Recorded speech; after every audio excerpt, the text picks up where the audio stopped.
और वहीं होटल व्यवसाय से जुड़े प्रतिनिधियों ने वन मंत्री संजय शर्मा से मुलाकात कर ज्ञापन सौंपा। होटल संचालकों ने बताया कि विवाह समारोह और छोटे व्यवसायों से जुड़े लोगों को होटल व्यवसाय पर प्रतिबंधों के कारण परेशानी हो रही है। उन्होंने आग्रह किया कि होटल संचालन एवं कन्वर्जन की प्रक्रिया सर्वोच्च न्यायालय के दिशा निर्देशों के अनुरूप पारदर्शिता के साथ की जाए। वन मंत्री संजय शर्मा ने इस दौरान कहा कि नियमों का पालन करने वाले होटल व्यवसायियों को राहत देने पर सकारात्मक विचार होगा। उन्होंने यह भी कहा कि पर्यटन राजस्थान के राजस्व का प्रमुख स्रोत है। ऐसे में सरकार की प्राथमिकता है कि वन क्षेत्र और पर्यटक स्थलों पर गुणवत्तापूर्ण होटल सुविधाएं विकसित हों। वहीं सरिस्का सहित प्रदेश में बाघों की संख्या बढ़ने से पर्यटकों का रुझान बढ़ रहा है। वन मंत्री ने माना कि प्रदेश के कई हिस्सों में पानी की समस्या बनी हुई है। बड़ी संख्या में बोरिंग करने के बावजूद कई क्षेत्रों में एक दिन छोड़कर पानी की आपूर्ति करनी पड़ रही है। उन्होंने कहा कि संबंधित विभाग और जिला प्रशासन इस दिशा में गंभीरता से कार्य कर रहे हैं और आगामी परियोजनाओं पर तेजी से काम होगा। क्योंकि राजस्थान में जो बहुत बड़ी स्कोप है वो टूरिज्म को लेकर के है और पर्यटन ही आने वाले समय में राजस्थान को आगे बढ़ाने में एक महत्वपूर्ण भूमिका अदा करेगा। साथ ही साथ हमारा जो राजस्व के इकट्ठा करने का जो मुख्य स्रोत होगा वो पर्यटन है और माननीय मुख्यमंत्री जी भी चाहते हैं कि राजस्थान में विशेष रूप से जो वन्य क्षेत्र हैं, चाहे वो हमारे टेरिटोरियल हो या वाइल्ड लाइफ हो, वहाँ अच्छे होटल और अच्छे रिसोर्ट्स बने। उसको लेकर के भी राज्य सरकार प्रयासरत है और हमारी प्राथमिकता होगी कि जो होटल्स जिनके ऊपर कल सीलिंग की कार्रवाई की गई है, यदि वो नियम में आएंगे तो हमने आज जो मेरे से मिले थे मैंने उनको भी आग्रह किया है कि आप उसको कन्वर्जन की कार्रवाई को आप संबंधित विभाग में एप्लीकेशन लगाएं और नियम में हुआ तो निश्चित रूप से हमारा प्रयास ये रहेगा कि उन होटलों को जो उनके नियम है, विशेष रूप से होटल बिजनेस के लिए या कमर्शियल गतिविधियों के लिए यदि वो कन्वर्ट हो सकते हैं, तो प्रयास ये रहेगा क्योंकि माननीय मुख्यमंत्री जी का सोच है कि राजस्थान में होटल के व्यवसाय में इन्वेस्टमेंट हो, जिससे आने वाले पर्यटकों को अच्छी सुविधाएँ मिले। चूँकि अलवर सरिस्का विशेष रूप से 50 बाघ हमारे पास है और आने वाले समय में बाघों की संख्या में बढ़ोतरी होने की पूरी समस्या है, तो यहाँ देश भर का पर्यटक आएगा, तो हमें अच्छे होटल्स की भी आवश्यकता है और ऐसे पर्यटक स्थलों के वहाँ जाने वाले जो पर्यटक हैं, उनको अच्छी सुविधाएँ मिले उसकी भी आवश्यकता है। तो आने वाले समय में हम प्रयास करेंगे कि ये होटल भी चलें और नियम में या आप इसको कन्वर्ट करा करके या और जो बड़े होटल्स के ग्रुप हैं वो भी आएँ, जिससे हमारे टूरिज़्म को भी बढ़ावा मिले।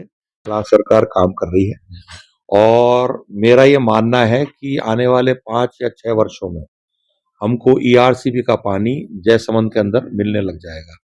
क्योंकि डोंगरी बांध से वो पानी आने वाला है और डोंगरी बांध में अभी कुछ ग्रामवासी वहाँ पे विरोध कर रहे हैं। लेकिन आने वाले समय में मुझे पूरा विश्वास है कि राज्य सरकार के अधिकारी और राज्य सरकार के मंत्री उन ग्रामवासियों से भी बात करेंगे और उनके हितों की रक्षा करते हुए वहाँ डोंगरी बांध बने, उसके लिए हम लोग प्रयास करेंगे। एक खुशखबरी और है कि बीसलपुर से अलवर शहर में पानी लाने के लिए हमने माननीय सिंचाई मंत्री आदरणीय सुरेश रावत जी से और माननीय मुख्यमंत्री जी से आग्रह किया था। अब मुझे बताते हुए खुशी है कि जो एसीएस हमारे सिंचाई विभाग के हैं अभय कुमार जी और हमारे माननीय मंत्री सुरेश रावत जी ने भी हमको आश्वस्त किया है और उस योजना पर भी सिंचाई विभाग बहुत तेज गति से काम कर रहा है। लगभग डीपीआर बनने का काम शुरू होने वाला है और आने वाले समय में बीसलपुर का पानी भी अलवर जिले को और अलवर शहर को मिले, उसके लिए हम सब लोग प्रयासरत हैं। आपने अलवर में भी होंगे। देखिए, अलवर की स्थिति आज इस प्रकार की हो गई है क्योंकि 50 बाघ, बाघिन और शावक हैं और हमारे अधिकारियों का ये कहना है कि अब अलवर में स्थिति इस प्रकार की नहीं है कि हमको बाहर से टाइगर या टाइगर्स लाने की आवश्यकता हो। फीमेल के लिए अभी क्योंकि इधर आपका जो सदर वाला क्षेत्र है, जहाँ आपका ऑफिस है, वहाँ पे जो बाघिन है, वो बहुत उम्र-दराज हो चुकी है। उसके लिए हो सकता है कि हम रणथंभौर से एक बाघिन लाएँ, लेकिन जीन पूल की समस्या को देखते हुए अभी 2 टाइग्रेस विशेष रूप से मुकुंदरा और रामगढ़ विषधारी में लाई जा रही है। 5 टाइग्रेस और 1 मेल टाइगर लाने की अनुमति हमको मिली है। 5 टाइग्रेस बाहर से आएँगी। उसमें पहली टाइग्रेस रामगढ़ विषधारी में हेलीकॉप्टर के माध्यम से जो माननीय स्पीकर लोकसभा आदरणीय ओम बिड़ला जी के प्रयासों से हमको सेना का हेलीकॉप्टर उपलब्ध हुआ है और आदरणीय भजन लाल जी की संवेदनशीलता और वन्य क्षेत्र के प्रति उनकी सकारात्मक रुख को देखते हुए मध्य प्रदेश का जो पेंच अभयारण्य है, वहाँ से हमको पहली बाघिन रामगढ़ विषधारी के लिए आने वाली है और संभवतः क्योंकि सेना का जो हेलीकॉप्टर है उसकी ट्रायल उतारने की आज 2-1 दिन के अंदर हो जाएगी और वन विभाग मध्य प्रदेश ने उस टाइग्रेस को लोकेट कर लिया है, जिस टाइग्रेस को यहाँ भेजेंगे। आने वाले समय में उसको ट्रैंक्विलाइज करके उसके गले में एक रेडियो कॉलर डाला जाएगा। जैसे मान लीजिए इन्होंने कहते हैं कि रत्न विलास का पूरा कन्वर्जन हो गया, किस आधार पे हुआ? एनओसी वन विभाग ने क्यों दे दी इनको, और को क्यों नहीं दे पा रहा वन विभाग? और देसी ठाट में भी कुछ बोल रहे हिस्सा कन्वर्जन है, क्यों दे कन्वर्जन हो गया? हाँ सर, ऐसा भी बताते हैं कुछ का, वो इन्होंने करा है, पांचाल ग्रुप के पास थी सर, बताते हैं ऐसा। तो उसका कन्वर्जन पूरा हो गया 4 बीघा का, क्यों कर दिया भाई उसका? वन विभाग पहाड़ के लगती हुई जमीन है, फिर उसको एनओसी वन विभाग ने किस आधार पे दी है? और हम काफी दूर बैठे हैं तो हमें क्यों नहीं दे सकता? डिमांड ये है कि उनको एनओसी दी तो हमें भी एनओसी दे वन विभाग। कन्वर्जन वन विभाग के बिना तो होगा नहीं, और कोई रास्ता नहीं है। या यूआईटी करा ले सालाना, जो भी कुछ भी, हमें तो चाय पकौड़े तो बेचने दे, छोटे वाले हैं उनको कुछ तो करने दे। कहाँ बच्चे रहते हैं, परिवार रहता है, उनको तो बंद कैसे करेंगे साहब? पैसे वाले फर्म है, बड़े ग्रुप हैं, मोटा पैसा है, उसमें तो हम कुछ नहीं कर सकते। पैसे वालों के आगे हम जैसों की क्या चलेगी? आज आपके आगे हम वो बोल रहे हैं, आपने हमसे पूछा, हम आपको जवाब दे रहे हैं। सरकार के लिए बराबर सब होता तो हम जैसों की तरफ सुनती। हमें देखती कि हम छोटे दुकानदार हैं, चाय पकौड़े मैगी बेचने वाले हैं, ये कहाँ जाएंगे बच्चों को लेकर? तो कृपया हमारी तरफ ध्यान दिया जाए। वो कौन कौन से होटल्स हैं जो नदी में बने हैं, उसमें बंद नहीं किया? देसी ठाट है मेन तो, वही है नदी में तो बना हुआ, और नटनी हेरिटेज भाव क्षेत्र में था, उसमें भी अभी कोई कार्रवाई नहीं है, बंद है कार्रवाई। दोनों ये भी नदी में ये और तकरीबन छोड़ा है ना, हाँ, ये गोल्डन वैली है एक, ये फतेहगढ़ है, और फतेहगढ़ है जो नमन बाग के नाम से चल रहा है फिलहाल में, और सरदार का है वंदे विलास, ये चल रहे हैं सर। ये तो क्यों नहीं बंद नदी की? के किसी बीचों बीच है। पार्टनरशिप डाल रखी है, सब ऐसा तो मुझे कोई ज्ञात नहीं इनके बारे में, कोई पार्टनरशिप के बारे क्यों बंद नहीं किया इनको?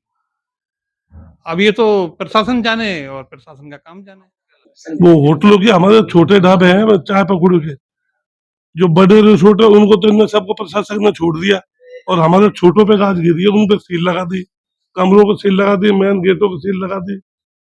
हमारे परिवार भी वहां रहते, खुद भी रहते हैं, जमीन है वहाँ, तो 24 घंटा वहीं रहे। जो बड़े रिसोर्ट है उनका जो ड्राइवर टैक्सी वैक्सी है वो हमारे होटलों पे चाय पकौड़ी खाना खा ले उसमें रुक जाते हैं। बाकी 60-70 लाख की शादी तो बड़े रिसोर्टों में हो रही है, एक दिन की बुकिंग ही तो देसी ठाट की 70 लाख की है। उनको तो मात्र करके भाई एक ताला लगा कर, कल शादी है, आज फिर शादी है, 3-4 होटल बड़ी बड़ी सिलसिले में, और वो सब चालू है, उनके नोटिस दिए न सील लगाई है। इनने तो हम जो 5-6 जो छोटे होटल वाले हैं उन पर सील लगाकर उन पर अपनी फॉर्मेलिटी पूरी कर। अब हम तो जूली पार्टनर है, जूली खुद की जमीन भी है ओवर फ्लू के पास,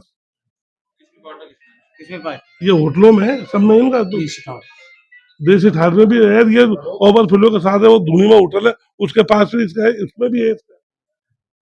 तो ये पार्टनर है, तो और बने भी ये सचेत जूली के टाइम के ही है। हम तो जो हमारे होटल है ये तो 50 साल पुराने हैं, 50 साल पहले के वाचिंदा हैं। अब ये जितने भी बड़े होटल बने सब जूली के टाइम के बने हुए हैं। अब बीजेपी की सरकार आएगी, अब ये लड़ाई तो कांग्रेस से बीजेपी के, और वो गाज हम छोटे होटलों पर पड़ रही है।